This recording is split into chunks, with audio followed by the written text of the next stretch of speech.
Hola, hola amigos de País Lobo y de todas nuestras plataformas asociadas. Soy Rocío Gambra y esto es un nuevo Política Podcast. Miércoles 5 de octubre. Juan Carlos Claret, ¿cómo estás tú? Muy bien, Rocío, gusto en saludarte, vernos nuevamente y también aprovechar de saludar a Carola, gusto en verte y a todos quienes nos escuchan y ven también ahora en todas nuestras plataformas asociadas. Así es, Carola Seguiel. Hola, Juan Carlos, hola Rocío. Sí, hola, ¿cómo está Rocío, Juan Carlos? Así que ahí nos estamos viendo ahora ya. No es solo nuestra voz, aparecerán nuestros rostros ahí para que nos vean y escuchen. Así es, ya pueden saber quiénes somos. Nuestros 5 queridos auditores, si nos toman en la calle, nos saludan. Oye, chiquillo, tenemos mucho de qué hablar porque bueno, para los que recién se vienen sumando y nuestros auditores que nos están conociendo, tanto Carola como Juan Carlos son ambos abogados, entonces hoy día le damos como unos aspectos más legales a nuestra conversación. Y qué más legal que la Constitución, ¿no? Y todo el proceso que se viene. Sin embargo, han habido algunos factores que algunos señalan que están enturbiando estas conversaciones o mejorándolas. Y quiero saber cuáles son los puntos de vista de ustedes y que me digan por cuál de estos dos grandes temas quieren partir. Por un lado, le señalo que la ministra de la Mujer puso de manifiesto, hizo un anuncio de que iba a haber una ley de aborto libre. Y por otro lado, está el tema de que algunos parlamentarios del Partido Republicano, Democracia Cristiana, el Partido de la Gente y de Amarillos por Chile, incluso algunos de Renovación Nacional, estarían formando un nuevo conglomerado de conversaciones distinta a lo que se denominó el Grupo de los Ocho, que estaba constituido por PPD, PS, Chile Vamos y la Democracia Cristiana. ¿Por cuál de los dos temas, cómo lo quieren enfrentar? ¿Quién parte con los dardos? Comencemos con el aborto. Comencemos con el ¿Mm? aborto. Ya, Juan Carlos, ¿qué tienes que decir al respecto?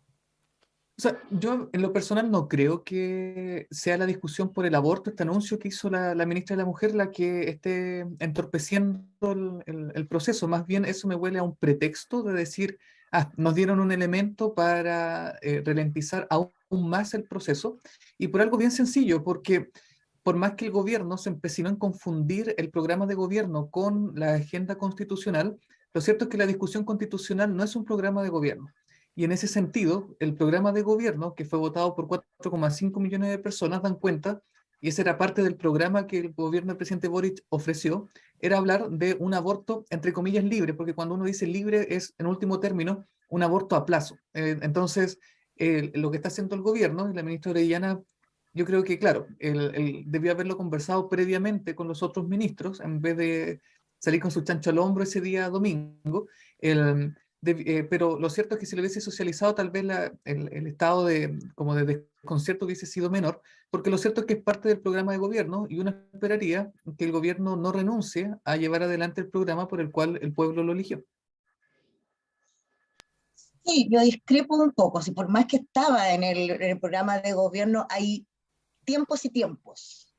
No sé, y ahora como estamos en este proceso eh, de aunar fuerzas y de llegar a consensos para poder eh, tener una propuesta rápida y efectiva para modificar o tener una nueva constitución, eh, claro, yo siento como que pisaron el palito. Si estaba republicano como señalando que en realidad quería eliminar la ley actual que existe de las tres causales, y ellos al tiro colocan el tema de la discusión no de aborto libre, sí, está bien, está en su programa, es lo que piensan, es por lo que ellos han estado, yo no digo que no estoy a favor o en contra, sino solamente el tiempo, los tiempos son lo que yo no creo. Yo creo que efectivamente esto está entrampando un poco el tema de conversación de lo que es la propuesta para una nueva constitución. Pero por otro lado, igual siento que esta propuesta constitucional, lo que estamos viendo, todo lo que ha pasado después de que el rechazo ganó, no debería detener la agenda legislativa.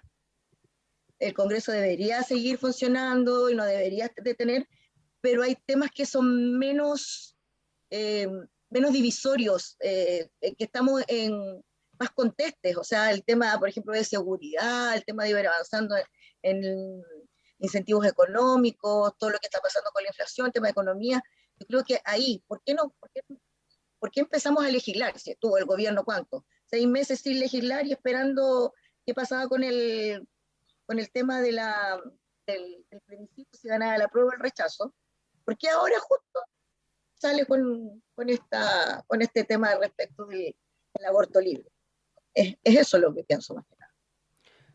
Yo estoy de acuerdo contigo, Carola, que esto fue una respuesta a la propuesta de republicanos, porque los dos que estaban presentando, los dos diputados que estaban presentando esta propuesta, que recordemos que significaba penas para dos de las tres causales que tuvieran hasta 10 años las mujeres que se hiciesen un aborto. Esto sale como una contrapropuesta, lo veo yo como que efectivamente pisó el palito de dar espacios para. Pero también estoy de acuerdo con Juan Carlos cuando dice, bueno, el gobierno no tiene que dejar de legislar su propio programa de gobierno. Entonces, ahí está la duda sobre qué cosas empiezas tú. Ahora, yo creo efectivamente que hay muchas cosas del programa de gobierno que cierto sector político, llamémoslo la derecha, va a salir a decir, oye, ¿por qué estáis conversando esto si es controversial para mí en este minuto? Y ahí es donde me encuentro que es Es como... que, es que a propósito de lo que tú dices, Rocío, es cierto, o sea, no es extraño que la ministra de la Mujer tenga como tema legislativo precisamente el aborto, del mismo modo que el ministro de Hacienda, no es extraño que como agenda legislativa promueva la ley de presupuesto. Entonces la pregunta es, bueno, si una discusión que es parte de una agenda que venía con anterioridad a la discusión actual que está radicada en el Senado, el, bueno, ¿por qué entonces el gobierno debería inhibirse de discutir esa agenda? Entonces, porque claro, hoy día es el aborto, pero después perfectamente podría ser la reforma a las pensiones, el PGU podría ser precisamente tema de discusión, podría ser también tema de discusión la ley de presupuesto. Entonces, en ese sentido, no creo que sea el aborto. De hecho, la controversia que está generando a nivel de Congreso, en el sentido legislativo, creo que es un indicio de que el aborto no va a ser tema constitucional. Entonces, ahí la pregunta es, entonces, ¿por qué escudarse en el aborto para decirnos que no podemos avanzar? Eso a mí me huele más a pretexto que una verdadera voluntad, digamos, de querer avanzar. Yo creo, y es parte también de lo que vamos a conversar después, que muchos sectores políticos están haciendo este proceso en el Congreso como por tener que cumplir, más que por una convicción de cambio constitucional, en el sentido de cumplir rápido, de decir, ya cambiemos, aunque sea el mismo texto, pero que no diga la Constitución del 80 ni cosas por el estilo. Y, y más de alguno deberá estar esperando, no sé, que haya un cataclismo con tal de que se interrumpa el proceso y se retome en un futuro incierto. Entonces, yo creo que ese es más o menos el tenor en el que está la discusión hoy día constitucional. Y el aborto, claro, es un anzuelo que sirve, digamos, como pretexto para decir no, no, que no queremos avanzar bajo estos términos. mm, Sí, yo igual, bueno, pensando en eso, más allá de una discusión y parlamentaria, que es como igual tirarse a la piscina, yo creo que el gobierno sabe perfectamente que no cuenta con los votos como para, ¿cómo se llama?, para poder aprobar el tema del aborto libre. O sea, ya el aborto en tres causales fue un tema que tuvo que ser conversado con consenso, con harto tiempo, y tirarse así, eh, yo creo que tendría que decir algo. O sea, más que nada ante de repente las eh, frases desafortunadas de algunos parlamentarios que en realidad estaban hablando de, fue que dijo ese de que una mujer violada que abortaba no se desviolaba. El sí, Urritucoichea. Cristóbal, sí, sí, lo está leyendo. Sí, entonces yo creo que ante esas frases desafortunadas que sirven en realidad a la postura de un aborto, claro, había que decir algo, pero se sabe perfectamente que esto no va a avanzar en estos momentos. No están los votos Claro. tampoco. De hecho, la ministra de la Mujer frente a eso respondió uno espera que un legislador maneje conceptos básicos como que las mujeres somos personas, no objetos a los que se les deshace algo. Justamente esa fue la respuesta que dio. Y yo creo que, claro, que aquí la señal que ganó un poquito el orgullo de la ministra de haberla presentado, a lo mejor en el momento, porque nace como una respuesta a esto, pero también, o sea, yo personalmente me cargó la forma en las cuales estos diputados, tanto Cristóbal Urrico ay, qué difícil su apellido, Es difícil. Ulrike Urruticoechea y Goitia y Harry Jürgensen. Jürgensen, ya, también es difícil, pero eso estamos más acostumbrados nosotros aquí en la región de los lagos a decirlo, em, presentaran esto. Yo también encuentro que se pasaron como tres pueblos y también lo tomo como parte de las conversaciones que se han dado de decir, oye, si el rechazo fue tan grande frente a la nueva constitución que tenía esto, que hablaba del aborto y la gente está en contra de esto del aborto. O sea, yo creo que es tan factorial de por qué se hizo el rechazo que venir y agarrarte de esto al mismo tiempo, tanto para decir como que no se converse, como para plantearlo en estos temas, encuentro que se pasaron 500 pueblos estos diputados. Bueno, están en su derecho de hacerlo y nosotros de decirle, te pasaste 500 pueblos. ¿O no? Sí, no, es que eso como lo habíamos hablado fue tan transversal el tema del rechazo y la gente rechazó por tantas causas, por una, no sé, por el tema del aborto puede haber sido una, de repente los pueblos evangélicos, los católicos, claro, consideraron, pero otros que ni siquiera era un motivo del por qué rechazaban, sino que eran otros. Pero me ha pasado que eh, en un momento nos unimos tanto, de repente yo trabajé por el tema del rechazo y creo que con la gente con la que me abracé el día del triunfo, creo que no la voy a volver a ver o no, no estamos tan de acuerdo en otras ideas, pero es eso y que se tomen la pelota así como yo gané y si la gente ¿cómo se llama? Y si la gente rechazó, ni siquiera debería haber ninguna discusión. La gente rechazó eh, reformas constitucionales. Y no es así, Claro.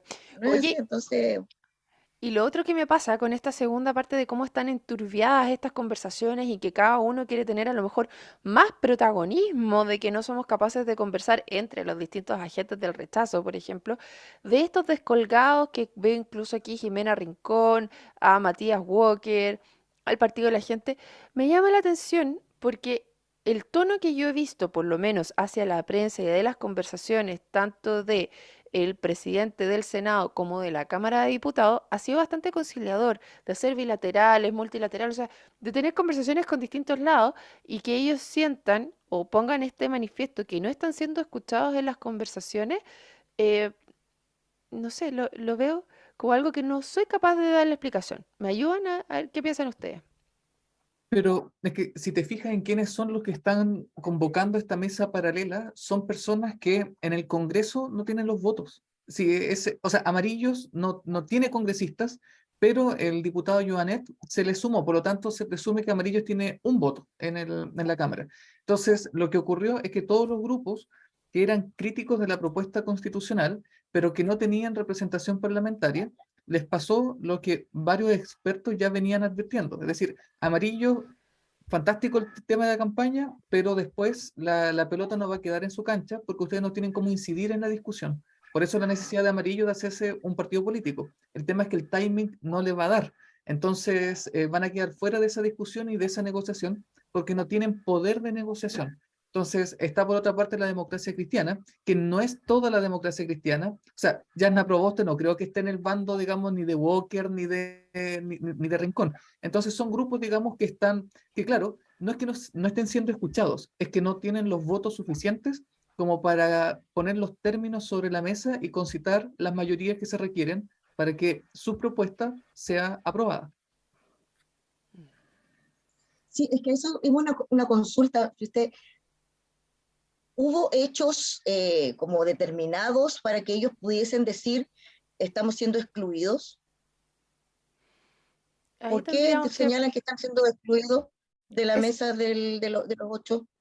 Más allá del tema de que no tengan votos a lo mejor, pero se supone que la mesa, por más que los representantes tengan, hay instancias para todo, o ya han existido hechos determinados en que ellos puedan decir que no, que han sido excluidos, no han sido escuchados, no han sido tomados en cuenta? Mira, eso es interesante lo que señalas, Carola. Yo creo que es poco probable que nosotros seamos capaces de responderlo.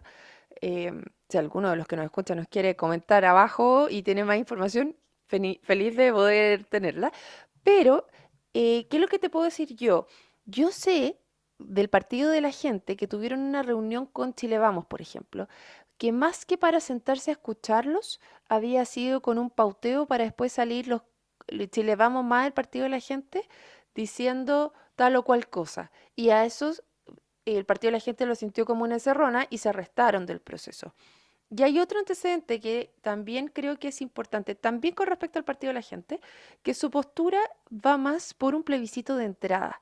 Y aquí quizás, sobre todo en republicanos, veo el mismo espíritu de quizás que esta conversación va más por, de empujar hacia un plebiscito de entrada, más que por un acuerdo político per se. Y en el caso de Jimena Rincón y Matías Walker, yo creo que va más por un tema de figuración de encontrar un grupo base al cual liderar por un tema de ego. Esa es como mi postura de lo que estoy mirando desde afuera, ¿cachai? Mi análisis. No sé el de usted. Sí, uno puede hacer todo eso. Sí, porque no creo que Jimena Rincón y Matías Walker quieran estar por el tema del plebiscito de entrada. O sea, ellos, su propuesta que tuvieron antes de las elecciones era considerar eh, continuar con esta como proceso, pero eh, ¿cómo se llama? Con el plebiscito de entrada que tuvimos hace un par de años ya zanjado. O sea, Mm. eso fue lo que dijeron, entonces no veo como mucha unión en cuanto a, bueno, a lo mejor pasa lo mismo que pasó en el rechazo, que se unieron de todas partes, pero Eso es lo que yo veo, ¿ah? Que es como una unión circunstancial. ¿Qué dices Pero tú, Carlos? será circunstancial, pero ha sido interesante las maniobras que está haciendo el Partido de la Gente. Es una Ujú. bancada en minoría, pero que sin embargo le está quitando el piso incluso a Carol Cariola para ser la presidenta de la Cámara. Entonces es interesante el poder que está teniendo y que está configurando el Partido de la Gente. Sí, y ya es relevante considerando que a pesar de que muy poca gente inscrita en partidos políticos son los que tienen más militantes en el actual minuto en el que estamos viviendo. O sea, yo sé que todo esto es circunstancial, pero claro, senadores no tienen. Y muchas de las conversaciones se estaban llevando a nivel del Senado. Entonces ahí es otro tipo de conversación en la cual a lo mejor estaban debajo de la mesa, pues, ¿cachai? Y no se estaban tomando en cuenta. Pero lo que yo entiendo es que ellos van muy fuertes por un plebiscito de entrada. Pero ¿tiene sentido un plebiscito de entrada? O sea, ya está bien por una parte que uno dice, ya no me están escuchando por esto, pero otra cosa es que esa propuesta sea sensata o que esa propuesta sea necesaria. O sea, yo tengo mis dudas si es que, más aún en un contexto, y Carola lo sabe bien, en que se hablaba de rechazar para reformar. Entonces, como que la palabra empeñada ya estaba. Entonces, como para volver a preguntar y dilatar aún más el asunto. El tema está, y también ahí lo tiene la complicación, por eso hay algunos descolgados de Renovación Nacional dentro de este mismo grupo y también del Partido Republicano, que per se no se ha sumado a todas las conversaciones, que los dirigentes, y leí en una columna, creo que era de Belolio, de Cristóbal Belolio, donde señalaba que la militancia de los partidos es mucho más conservadora en ese sentido que la dirigencia de los partidos. Entonces, en esa conversación y la palabra empeñada que estaba dada era por la dirigencia y no por la militancia per se. Entonces, al tener esta conversación que pasa lo mismo, a lo mejor en el partido de la gente que está mucho más conectado con esa militancia, es la misma, ¿cachai? De para qué vamos a ir a hacer estos acuerdos entre cuatro paredes que son poco transversales, probablemente, independiente que el resultado sea bueno el que lo traigan al final, ¿cachai? Y que esta palabra empeñada que estamos hablando efectivamente se lleve a cabo, en el trasfondo no estás representando a tus propias bases. Pero ahí la pregunta es, ¿son las bases del partido las que tú representas o son el poder de lo que Chile necesita? De nuevo, los iluminados también, de tener una moral superior, de saber lo que el pueblo necesita sin consultarle. Ahí hay como varias cosas entre medio que yo creo que no están resueltas. sí, yo igual pienso eso. O sea, en un comienzo terminó el tema del plebiscito, ganó el rechazo, 62%, y al tiro, o sea, empezaron a, no, o sea, aquí no es para reformar, o sea, nosotros no queremos nada, y yo me sentía casi habiendo engañado a la gente, porque claro, como dice Juan Carlos, era así no, solamente era el así no, o esta constitución no, vamos por una nueva y buena constitución. Eh, Una que nos una.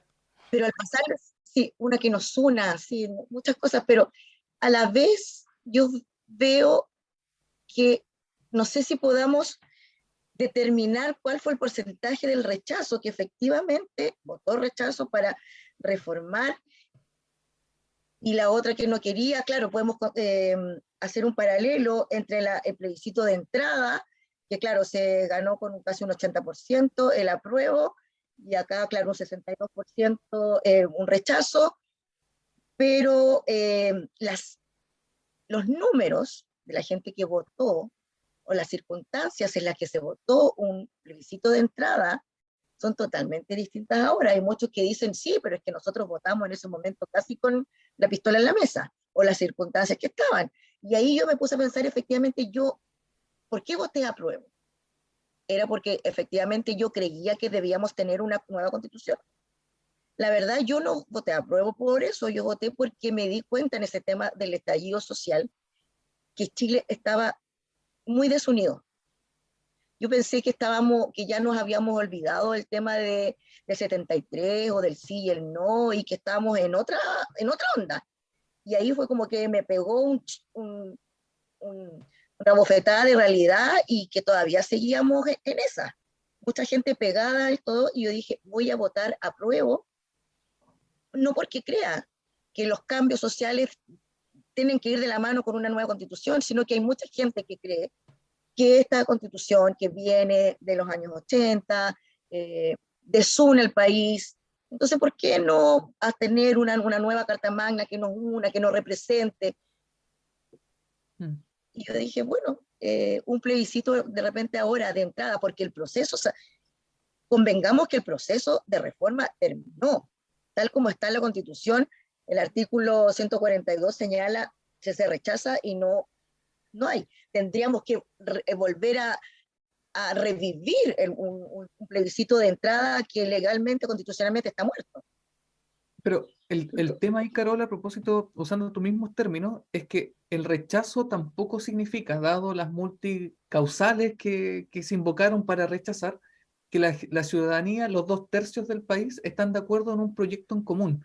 De hecho, ese es el desafío que tenemos. O sea, la gente dijo que no, pero no sabemos a lo que dice que sí. Entonces, el malestar en último término no es un proyecto político, es malestar solamente.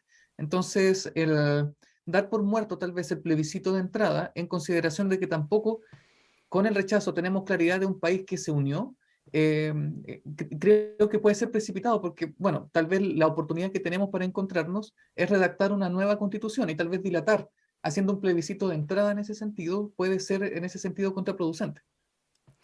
Yo estoy de Es acuerdo que no es contigo. dilatar, ¿sabes? Que en un comienzo yo igual pensaba, pucha, vamos a dilatar esto con un plebiscito de entrada, pero no es tanto. Son dos papeletas. Es como el primer plebiscito de entrada que tuvimos, y que ahora también vamos a tener que tener un plebiscito para votar la propuesta del Congreso que tenga de cómo se va a hacer este mecanismo, y esto lo vamos a tener que votar, sí o sí. Podría Sí, tener una doble papeleta en que diga que la gente quiere o no quiere, y después votamos por si el mecanismo que nos ofrece el Congreso o sea, sí o no, el mecanismo que nos ofrece el Congreso. Es como la vez pasada que tuvimos doble papeleta. ¿Quiere reforma? Sí. ¿Y cómo la quiere? ¿Una convención constitucional 100% elegido, o con parte del Congreso? No hubo una dilación y la gente votó por dos papeletas. No sé, sí, es yo que yo estoy de acuerdo. estoy viendo, o sea, ¿será bien que, o sea, no creo que esté tan mal preguntarle a la gente de nuevo si quiere o no quiere? Sí, yo creo que No es sé. súper interesante, si es que se va a hacer un plebiscito en cuanto al mecanismo, creo que es muy importante ya preguntar si es que efectivamente quieres. Pero haría una diferencia. Yo creo que estas conversaciones se tienen que seguir teniendo, y estos bordes que se ha señalado, estos límites, al final la pregunta sería, en una papeleta, ¿quiere usted que tengamos la discusión para una nueva constitución con estos bordes? O reformamos la constitución que ya está. Ese sería el sí y el no. Y por otro lado, si es que la respuesta es sí, ¿cuál es el mecanismo por el cual optamos? Y yo en ese sentido creo que es una, o sea, efectivamente no nos retrasaría el proceso, pero sí tienes que tener muy clara cuál es la pregunta que vas a hacer. La pregunta en la primera instancia, en el primer plebiscito, fue bastante abierta, porque no sabíamos cuáles iban a ser las reglas del juego, no se sabía los mecanismos, cómo se iban a escoger, precisamente todo se cerró después y fue muy precipitado. Y por otro lado, el tema de una nueva constitución, Estaba súper enrarecido, sí, y exacto, estaba súper entonces enrarecido el ambiente, estamos en mitad del estallido social. si ahora que es un tiempo de paz, porque yo no sé qué más tiempo de paz podemos tener que el que estamos viviendo ahora, dadas las nuevas realidades, ¿qué otro mejor tiempo que la hora donde ya tenemos la conversación, tenemos a la gente que entiende un poco lo que es una constitución o lo que no va en una, o sea, ya tenemos el ambiente sensibilizado para poder tener este tipo de conversaciones y venimos de un proceso en el cual se conversó, sabes que esto no me gusta, esto sí me gusta, no me gusta? Entonces creo que tenemos que el proceso debiese continuar, que no sería malo hacer un plebiscito, eventualmente, si es que se pregunta el mecanismo, hacer las dos cosas a la vez ya es parte del proceso, pero tenerlo más clarito. Me llevé las últimas palabras porque se nos acabó el tiempo. Un minuto. ¿Tienen algo más que decir o solo despedirse? Solo despedirme por mi caso. Muy bien, entonces los dejamos invitados a un próximo Política Podcast. Muchas gracias, Carola. Muchas gracias, Juan Carlos, y a todos los que se sumaron a esta conversación. Nos vemos. Chao, chao.